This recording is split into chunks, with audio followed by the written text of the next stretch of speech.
Greetings, fellow detectives. Wizard Kitten here, bringing you a new Nancy Drew analysis video. Today's video is brought to you by the patrons over at Mystique Manor and by all the official fellow detective channel members. If you too would like to support the channel and gain access to exclusive features, check out patreon.com/wizardkitten to become a patron, or click join next to the subscribe button to become an official fellow detective. In one of my recent Nancy Drew analysis videos, I broke down what makes for a good culprit motive and identified which Nancy Drew games were able and unable to put such rules into practice. After making that video, it got me thinking, what about the other two critical components to establishing a mystery culprit? I'm referring, of course, to the means and opportunity. It is classic within the mystery genre as a broad category to ensure that your primary suspect has all three of these required components in order to truly be a viable culprit. Oftentimes, identifying the culprit out of a series of suspects requires identifying these three components. So, we've already talked about motive, but what are means and opportunity? They sound fairly similar, but there are key differences. The means refer to a suspect's ability to commit the crime. Do they have the skills or resources required? The opportunity, in contrast, refers to a suspect's option to commit the crime. Were they in the right place at the right time with the right surrounding circumstances? Gathering an accurate alibi is crucial in establishing whether a suspect had the opportunity to commit the crime. And while all of these things are true when it comes to means and opportunity, within the Nancy Drew series, our heroine doesn't really give either of them much thought. There are very few games in which the means or opportunities of suspects are explicitly explored. Rather, Nancy's usual strategy tends to be wander, snoop, and hopefully stumble across something worthwhile. She also tends to focus heavily on motive when attempting to solve her mysteries. The reason why a culprit committed their crime appears to be of much more interest to her than how they did it. It's almost as though Nancy hopes that information will appear along the way rather than discovering it initially and using it as a way to whittle down the suspect list. This could be for a variety of reasons, but first, which games do explicitly examine means and opportunity? Before we continue, here is your obligatory spoiler warning. There is potential for the culprits and endings of all 33 Nancy Drew games to be mentioned within this video. Please proceed with caution if you wish to avoid spoilers. To start, Secrets Can Kill and Secrets Can Kill Remastered do actually explicitly address the means of the suspects. During the course of solving the mystery, there are multiple dialogue options that draw attention to Hulk Sanchez's strength, which, given the fact that Jake was beat up and tossed down a set of stairs, appears to incriminate Hulk. Similarly, when Nancy discovers that Connie Watson is a secret judo champion, she can insinuate to Connie that someone with a black belt could have killed Jake Rogers. Given that both of these characters also have potential motives for Jake's murder, they end up being pretty compelling suspects. And yet, that's not how this particular case ends up. Next up, the final scene directly addresses the opportunities of the characters. Partway through the game, Nancy has the option to ask every single suspect where they were when the kidnapping happened. Their reactions range from aghast to sarcastic, but the fact that Nancy made a point to explicitly ask about their opportunity to kidnap Maya is a rarity in the series. In Ghost Dogs of Moon Lake, we see another example of Nancy directly exploring the means of the characters. At different points in the game, Nancy brings up the topic of dog ownership with all of the characters and discusses the importance of this clue with her phone friends. They aren't exactly helpful on this point, however, because, as they point out, a clever suspect may hide the fact that they have experience with dogs, but a really clever suspect may put their dog right out in the open to make it seem as though they have nothing to hide. Regardless, Nancy at least explores this possibility in her attempt to solve the mystery. We don't see another explicit exploration of suspect opportunities or means until Alibi in Ashes, where alibi is right in the name, which means we better get the chance to ask around about alibis. Nancy's friends take on this role, using the alibi as a piece of evidence against other suspects so that they can free Nancy. What's unique about Alibi in Ashes is that the Clue Crew also explores the suspect's means.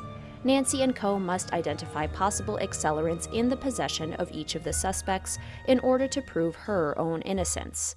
This is therefore the only game in the series where Nancy directly addresses both opportunity and means, as well as motive.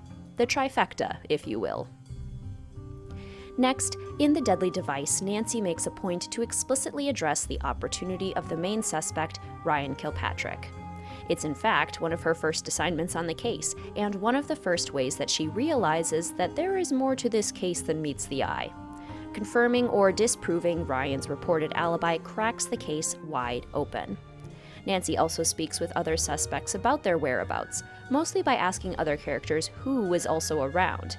This doesn't really narrow things down much, but it is at least a direct attempt. Finally, I will begrudgingly admit that Midnight in Salem does in fact address the opportunity of the suspects. This primarily involves the main suspect, May Perry, because she has refused to give her alibi to the police, and it is heavily insinuated that providing her alibi would be enough to vindicate her. So, why doesn't she share it?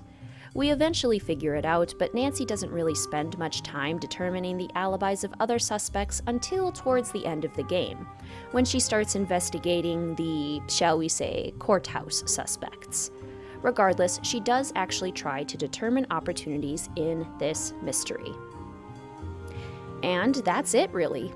Only in 6 of the 33 Nancy Drew mysteries does Nancy directly and explicitly seek out the means or opportunities of her suspects, and in only one of those 6 does she seek out both.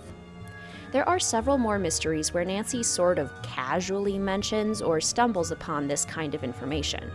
For example, in Secret of the Scarlet Hand, Alejandro Del Rio casually mentions that he was at Beach Hill Museum when the Pakal carving was stolen, but Nancy doesn't think to ask this herself. Rather, she's simply told. Similarly, in Secret of Shadow Ranch, there are a few conversations that draw attention to whether or not suspects have experience handling horses.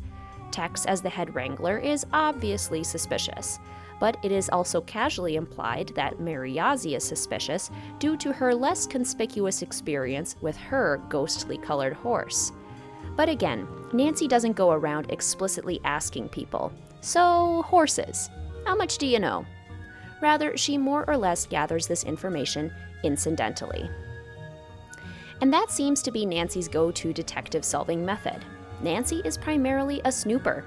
She loves to wander around locations, snoop through people's things, and occasionally uncover clues that either incriminate or vindicate suspects. She will sometimes interrogate suspects about the clues that she has found, but not always. In Danger on Deception Island, for example, Nancy finds Andy Jason's business card right beneath the vandalized sink on Katie's boat within the first minutes of the game. But this is only ever peripherally addressed. Now, a few questions remain. Why does Nancy not focus much on the opportunities and means of her suspects? Is this a good or a bad thing that she often leaves this cornerstone of detective work to the wayside? Is focusing primarily on motive good enough? I think there are 2 primary reasons why means and opportunity are less frequently addressed within the Nancy Drew series. When we look at the games that do explicitly address these elements, most of them are more based in the mystery subgenre of true crime and revolve around a single inciting incident. In the final scene, we have a single kidnapping event. In Alibi in Ashes and Midnight in Salem, we have singular arson events. In Secrets Can Kill and The Deadly Device, we have singular murder events. In all of these mysteries, the inciting events happened at identifiable times, meaning that it would make sense to examine the alibis of suspects in order to eliminate them from scrutiny. But this is not the case in most Nancy Drew mysteries. There are many types of mysteries across the series, several of which are grounded in supernatural elements. True crime methods of solving mysteries may not be as applicable in these sorts of situations.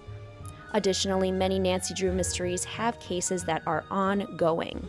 Continuous mysterious accidents and hauntings in Message in a Haunted Mansion. Continuous illness and hauntings in Curse of Blackmore Manor. Continuous oddities in Manette's behavior in Danger by Design. Continuous art thievery in Labyrinth of Lies, etc. In mysteries that are ongoing, there is no real inciting event for which to determine an alibi. Nancy would have to constantly be tracking down alibis, and it perhaps isn't a very useful or efficient way to spend her time. Still, though, there are plenty of mysteries with a singular event that occurred at an identifiable time where Nancy still doesn't heavily focus on opportunity or means.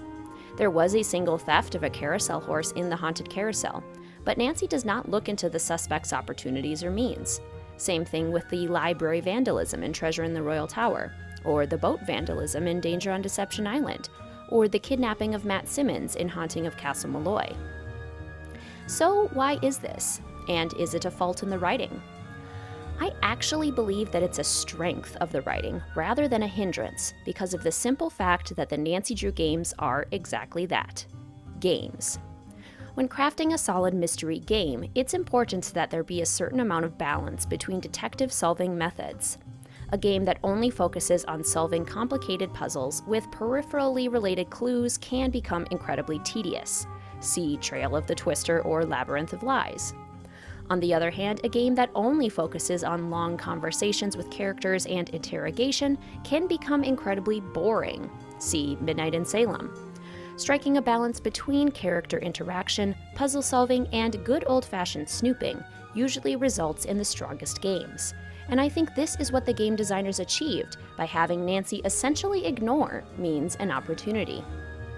As mentioned before, Nancy primarily focuses on the motives of her suspects. She can get a lot of information about the background of suspects, their relationship to the crime, their personalities, and what makes them tick just by speaking with them. This satisfies the character interaction element of a balanced game. Her primary intention when speaking with suspects is to figure out if they had a reason to commit the crime, which not only adds depth to the mystery itself by enhancing the storytelling, but also can provide a concrete clue as to the crime. Means and opportunity, in contrast, are usually determined incidentally. Remember Nancy's wander, snoop, and stumble strategy? This is how she usually gathers additional information about how a crime was committed, and therefore gives players autonomy and the opportunity to actually complete physical tasks. For example, in Curse of Blackmore Manor, through pure snooping and exploring, Nancy can find a crumpled up prescription for a hair growth medication. This immediately establishes the means in the overall case of how on earth is Linda Penvillin turning into a werewolf? The surprising hair growth she is experiencing all over her body is the result of this medication. And who would have had access to this medication? Probably the only suspect who mentioned her bald Uncle Roger and her deceased guinea pig. We, as the player, get to piece together this crucial piece of information by ourselves. Nancy doesn't immediately march upstairs and question suspects about who would have had access to this medication to prove the means. It became something that we were responsible for as players. We solved it ourselves. It's a subtle addition to the writing that strengthens the viability of the culprit while also allowing us to still play detective. We see this kind of balance across the Nancy Drew series in some of the best games. Nancy identifies the motive primarily through character interaction, and we as the detective discover the means and opportunity primarily through exploration and puzzle solving. We get the best of both worlds, and it's incredibly exciting. It's a very subtle art within the scripting of these stories that I've never noticed before, and it only makes me appreciate them more. So there you have it, fellow detectives. An exploration of the surprisingly sparse use of culprit, means, and opportunity within the Nancy Drew series, at least explicitly. The means and opportunity are there for the discerning eye to uncover through snooping, a brilliant tactic that enhances gameplay experience. But what do you think, fellow detectives? Do you agree that the means and opportunity within the Nancy Drew games are more inconspicuous than not? What do you think about the games that do focus more on means and opportunity? Are they any more or less successful? Let a Wizard Kitten know in the comments section down below. If you would like to come join a fantastic group of fellow detectives at Mystique Manor as a patron for the channel, gain access to exclusive content, and support the making of more content like this, please check out patreon.com/wizardkitten. I also have channel memberships with exclusive badges and emojis to use during streams and in the comment section. If you'd like to support the channel by becoming an official fellow detective, click join next to the subscribe button. Please feel free to follow the channel on Instagram or Discord, linked in the description box down below. And as always, please feel free to like, comment, subscribe, and hit that notification bell for more Nancy Drew and Sims 4 content. Thank you so much for watching, fellow detectives. I will see you soon.